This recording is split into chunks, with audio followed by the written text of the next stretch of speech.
Everyone, welcome to तासु academy banking and law. आप सभी व्यूअर का बहुत बहुत स्वागत है। जैसा कि एनएफएल की जो डेट है वो 17 दिसंबर है। सभी लोग को एक मैसेज गया है कि आपका जो एग्ज़ाम सिटी है और जो आपकी एग्ज़ाम डेट है वो 17 दिसंबर है। तो सबको ये मिल गया है, सबको ये पता हो गया है।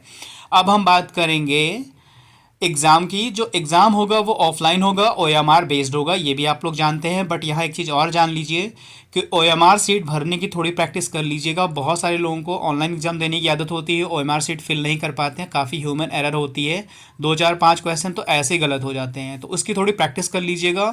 उसको थोड़ा सा देख लीजिएगा कैसे हमको फिल करना है, थोड़ा सा प्रैक्टिस ज़रूर कर लीजिएगा। अब बात करेंगे सिलेबस की। सिलेबस इन्होंने डिक्लेयर नहीं किया अभी तक, एक सिंपल पेपर के रूप में इन्होंने दिया है, वो मैं आपको अभी यहाँ पर दिखाऊंगा। और कैसे इसकी प्रिपरेशन करें ये भी मैं आपको बताऊंगा। तो वीडियो को लाइक कर दीजिएगा, शेयर कर दीजिएगा और चैनल को सब्सक्राइब जरूर कर लीजिएगा। तो यहाँ पर अभी तक सिलेबस जो लॉ का है वो डिक्लेयर नहीं किया गया है, बट एक सैम्पल पेपर एनएफएल के वेबसाइट पर दिया गया है। वो ये है मैनेजमेंट ट्रेनिंग लॉ का, ये सैम्पल पेपर है। क्या क्या पूछा जाएगा इसमें इन्होंने बता रखा है। स्कीम ऑफ एग्जामिनेशन का पूरा डिटेल दे रखा है। एग्जाम ड्यूरेशन होगा 2 आवर का आपका पेपर होगा, यानी 2 घंटे के आपके पेपर होंगे। टोटल क्वेश्चन जो होंगे 150 होंगे, यानी 150 क्वेश्चन टोटल आपके पूछे जाएंगे एग्जाम में।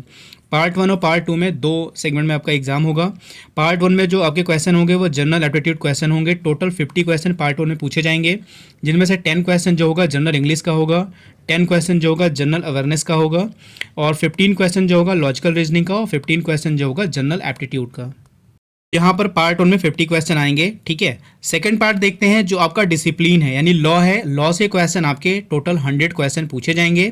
तो यहाँ पर इन्होंने टोटल 150 यानी 150 क्वेश्चन का टोटल आपका पेपर होगा, जिसमें से 50 क्वेश्चन जो होंगे जनरल एप्टीट्यूड होंगे, 100 क्वेश्चन आपके लॉ से होगा।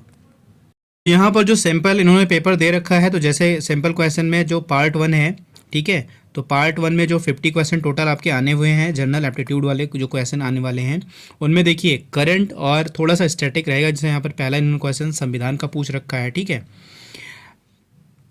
नाउ सेकंड देखिए, सेकंड इन्होंने जो है करंट का पूछ रखा है, ठीक है, करंट का क्वेश्चन होगा। थर्ड भी करंट का होगा, ठीक है। फिर इन्होंने इंग्लिश का क्वेश्चन दे रखा है। ऐसे आपके रीजनिंग के भी होंगे, और ऐसे आपके इंग्लिश, रीजनिंग, मैथ और मैथ के भी इसमें क्वेश्चन आपके टोटल होंगे, ठीक है। तो यहाँ पर इन्होंने स्टैटिक भी दे रखा है। जैसे यहाँ पर अगर आप देखें तो ये आपके कॉन्स्टिट्यूशन से है, यानी संविधान से प्रश्न है। बाकी करंट से है, ठीक है, 2 नंबर का जो है करंट से है, 3 नंबर का करंट से है, 4 और 5 जो है इंग्लिश से है। ऐसे आपका जो है जनरल रीजनिंग का होगा जो पेपर एक, उसमें से आपके 15 क्वेश्चन होंगे, और क्वांटिटी एप्टीट्यूड से जो क्वेश्चन होंगे उनसे भी 15 क्वेश्चन होंगे। तो ये आपका पेपर फर्स्ट हो गया। ये पार्ट 2 है, और पार्ट 2 में देखिए तो यहाँ पे इन्होंने संविधान से क्वेश्चन कर रखा है। उसके बाद देखिए जूरिस्प्रूडेंस से क्वेश्चन है, ये भी संविधान से है, ये जूरिस्प्रूडेंस से है, संविधान से है, ठीक है। और यहाँ पर देखिए ये हिंदू माइनॉरिटी या हिंदू मैरिज एक्ट से ये क्वेश्चन है, और यहाँ पर ये भी आपके जो है जूरिस्प्रूडेंस वगैरह से है।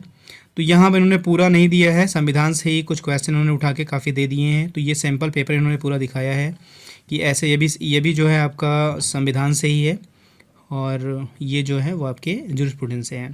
तो यहाँ पर इन्होंने बस सैम्पल पेपर दिया है, ये नहीं बताया कि जो 100 क्वेश्चन लॉ का होगा, ठीक है, उसमें कौन कौन से एक्ट पूछे जाएंगे, ये नहीं बताया है, ठीक है। यहाँ पर अब बात होती है कि हम इसकी तैयारी कैसे करें। तो जैसे अगर आप स्केल 1 को पढ़ रहे होंगे, IBPS लॉ ऑफिस स्केल 1 को, तो उसमें आप GA पढ़ रहे होंगे, ठीक है।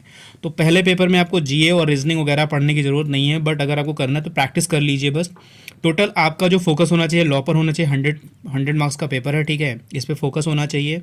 इनमें कौन से जो मेजर एक्ट हैं, ठीक है, जो मेजर आपके पढ़ते हो, जैसे CPC है, ठीक है, आपका कॉन्ट्रैक्ट है, TPA है, कंज्यूमर है, RTI है, ठीक है, जूरिस्प्रूडेंस है। तो ये जो एक्ट है बेसिकली ये आपसे क्वेश्चन पूछे जाएंगे, ठीक है। तो इन पर आप ज़रूर फोकस करिए।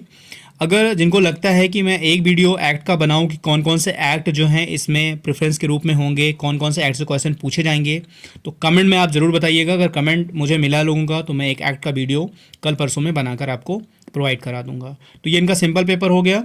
बाकी आप लोग अपनी प्रिपरेशन अच्छे से करिए। 17 को सबका एग्ज़ाम है, NFL की जॉब अच्छी होती है, ठीक है।